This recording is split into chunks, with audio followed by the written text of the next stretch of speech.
Cara makan Ayu Ting Ting menuai hujatan. Itu saat anak Umi Kalsum dan Ibu Bilqis tersebut atau Ayu makan sepiring pasta. Rekaman video Ayu Ting Ting makan pasta itu diunggah di Instastory miliknya, lalu tersebar di banyak akun Instagram lain. Seperti diketahui, dalam rangka merayakan hari Lebaran kemarin, Ayu Ting Ting tampak mengajak Bilqis, sang anak dan keluarganya untuk liburan. Satu di antara momen yang dibagikan adalah ketika makan malam bersama keluarganya di sebuah restoran. Dilansir tribunjatim.com dari gri.id, dalam sebuah video tampak mantan kekasih Aditya Yusman ini makan spaghetti atau pasta dengan nikmat. Menariknya, sebelum makan, Ayu terlihat mengucapkan kata-kata dalam bahasa Korea.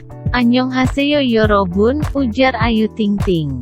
Alih-alih menyantap masakan khas Bandung, ibu satu anak ini rupanya memilih untuk makan spaghetti aglio olio.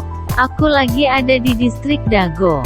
Ini aku makan aglio olio, yang beef, ucap Ayu Ting Ting. Ini enak banget, ditambah sama chili powder, imbuhnya. Sayangnya, tingkah Ayu Ting Ting tersebut sontak menjadi bahan pergunjingan di dunia maya.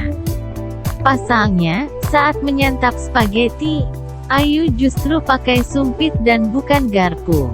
Bahkan, akibat hal tersebut, tak sedikit warganet yang menyebut Ayu Ting Ting hanya sok bergaya Korea.